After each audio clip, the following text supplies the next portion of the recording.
Hey guys, welcome back to some more AFK Arena. Today we're over on the YouTube account and we are checking out the brand new Celestial hero, Daemia. So overall guys, I'm going to get the trial of this hero. We're going to build her probably on the live stream this weekend.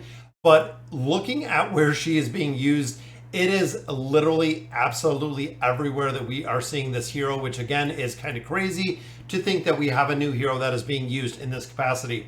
Now, overall, she has a massive attack buff. So even looking right here, guys, the Dune Destroyer, the best in slot teams with the whales that have already built her are using her in pretty much every single formation. Big shout out to in season right here, guys. You can see right there she is, guys. Whether it is the trial version, whether it is the built version like what we see right here with in season, she is doing a crazy amount of damage within formations. Now, it's not just her doing the damage, guys. Remember, there is a 50% attack buff that she is giving to the entire team, which makes it kind of crazy to think the damage that she can put out in here. Now, overall, I don't have Bello quite built up as high as she needs to be effective in here. So I just want to show you what we're doing in here, or how Daemia is working within this game mode. It is pretty interesting to see, but gonna have to build out some pets. There's actually probably a different formation that does not use the pet, because I believe the pet has to be at 15. I believe 15 is where we see the effectiveness essentially with Bella coming in here. It is a little bit of a higher rank, but we're at 3,200 right now. This game mode doesn't really make a big difference, but when you start looking at every game mode, guys, that is really one of the big things. Even looking here, and I'm hoping I can show some of these N1s, and hero is right there, guys. It is kind of crazy again that she is literally being used in every single formation. Now, of course, we went through the build on her and she has to be built out. Now, there are a couple players even looking here, guys, on the whale formation. You're talking within what?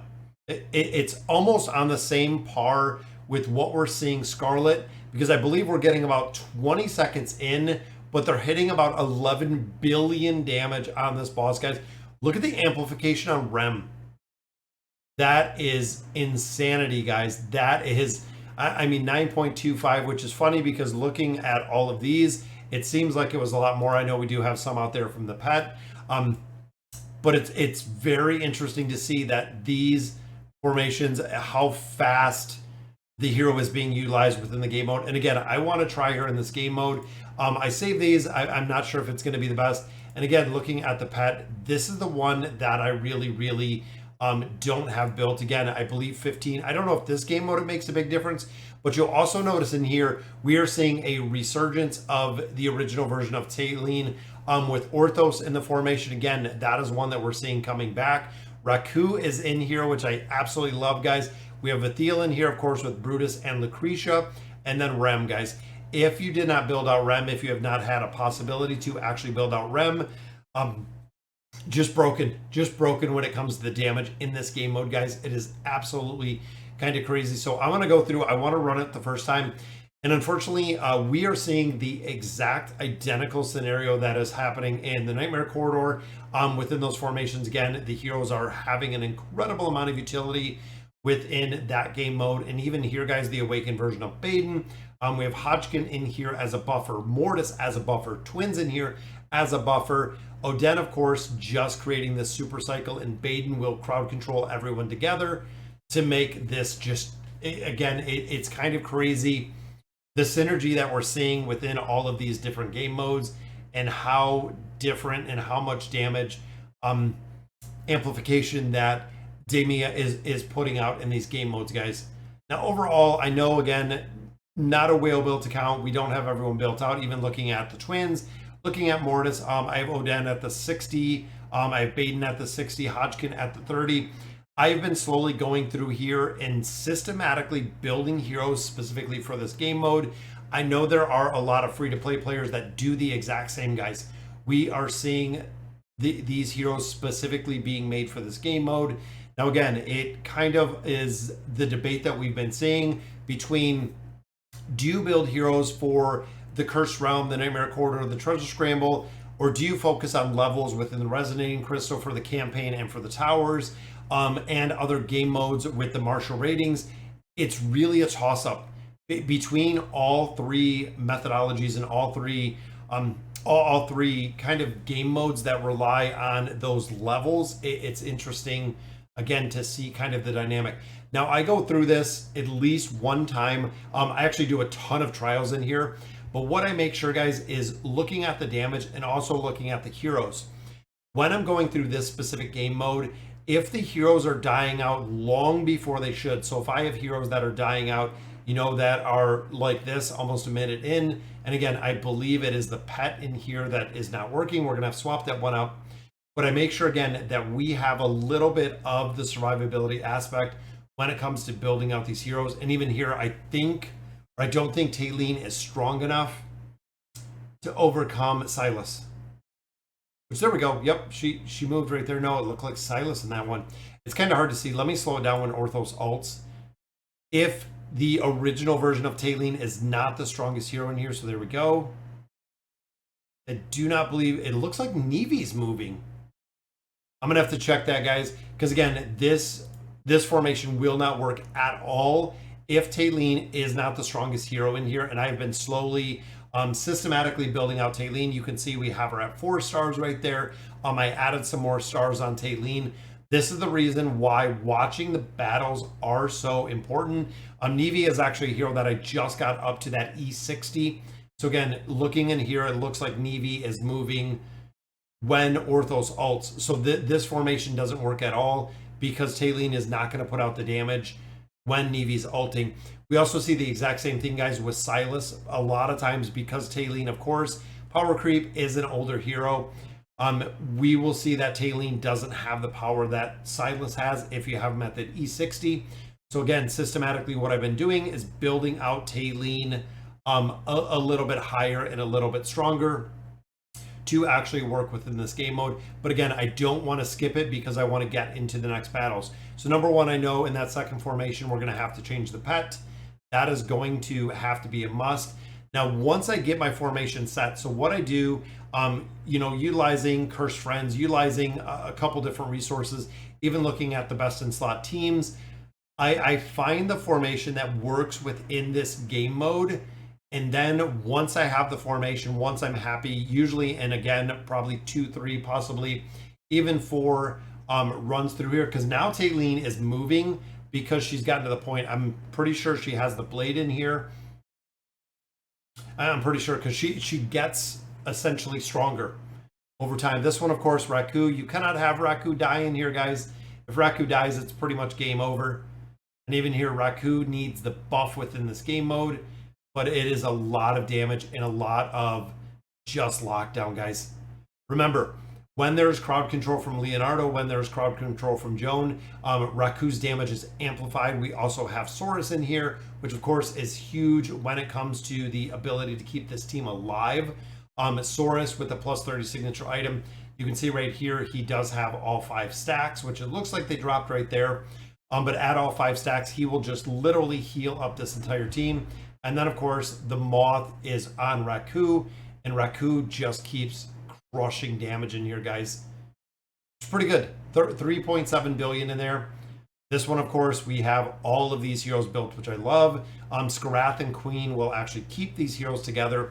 Now, one thing to note with Queen, guys, is Queen has to have the crowd control aspect. So the plus 30 engraving, I believe plus 33 is what we do on her. Skarath will do the same. So you have to make sure the crowd control lands with these heroes. If the crowd control does not land, these formations literally just fall apart. You can see, guys, still doing, I mean, we're at 3.5 right there. Still doing some pretty decent damage. Having Skarath built out a little bit higher for that crowd control would help a lot, but there's almost 4 billion damage in that one. And then, of course, guys, Daemia is right here in the back. Look at the damage that Rem does, guys. Look at that. Wow. That is incredible. So 26 puts us at 16, which is usually where I stay. Again, we're going to go through, we're going to make some of the adjustments with Daemia, and we will see exactly what we have. Now, in this game mode, we are seeing, again, the exact same. So I came to formations earlier. I did not have any formations in here because I didn't have Daemia. So when it came to the stronger players, when it came to the build, you'll see, guys, Daemia is right in here, of course, with the awakened version of Belinda, and here running the awakened version of Athalia. And then in here, guys, interesting enough, we have Belinda in here. So Belinda has the blessing ability.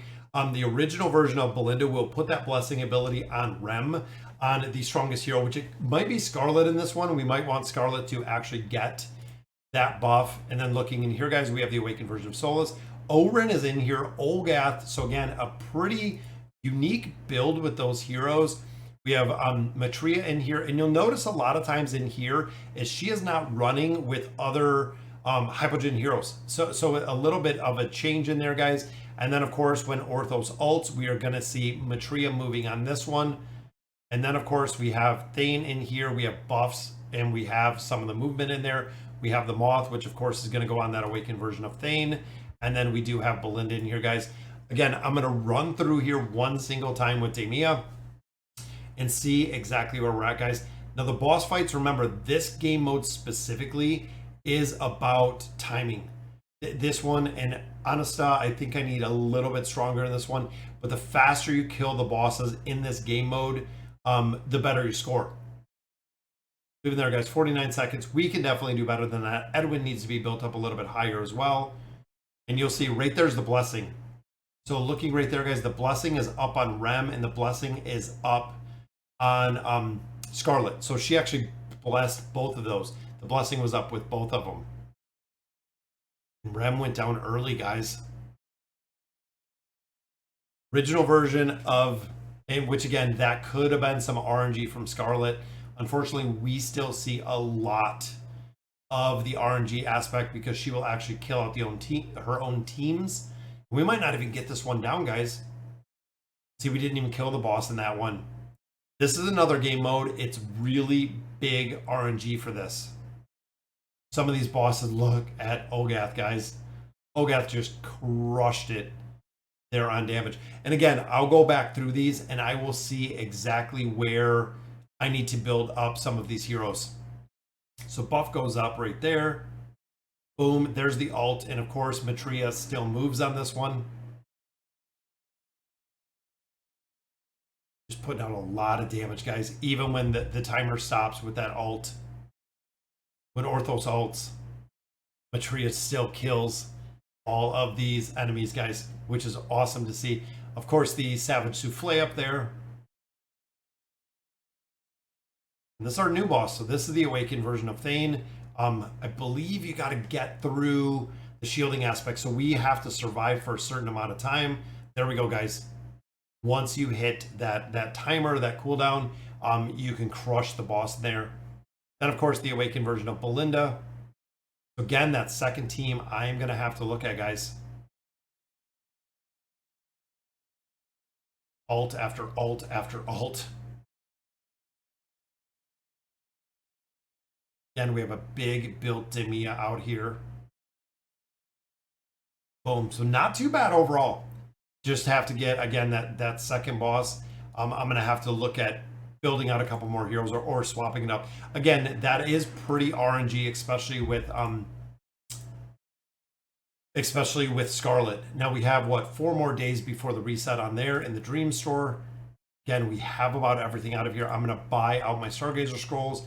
That's what we're looking at, again, to build out Daemia, because we only have 3 days on the build that we have right now, and then we're going to be stuck, guys.